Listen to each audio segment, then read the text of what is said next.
ఇన్ని రోజులు నువ్వే నా బలం అనుకున్నాను, కానీ బలహీనతని ఇప్పుడే అర్థమైంది.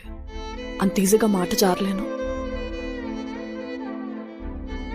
మనసుకు సిగ్గుండదు ప్రసాద్. ఎంత వద్దనుకున్నా కావాల్సిన వాళ్ళ గురించి ఆలోచిస్తూనే ఉంటుంది.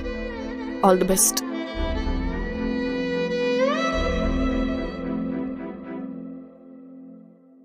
ఈరోజు డేట్ నోట్ చేసుకోవాలి, గుర్తుండిపోద్దులే. విరాజిత చివరిసారిగానే ఇంటికి వచ్చిన రోజు. ఎందుకు బావా తనకు నిజం చెప్పలేదు? మన మధ్య ఏముందని? తను వదిలేయాలంటే ఒక ట్రిగర్ పాయింట్ కావాలి. అది అలా కలిసి వచ్చింది. 4 రోజులు మీ ఇంట్లో ఉన్న నాకే వదిలి వెళ్ళాలంటే ఏదోలా ఉంది. అంతలా ప్రేమించావు. మీ ఇంట్లో కాలు పెట్టాల్సిన అమ్మాయి వేరే వాళ్ళ ఇంట్లో అడుగు పెడితే తట్టుకోగలవా? షుడ్ జోస్ బెటర్ దాన్ మీ. పోవే.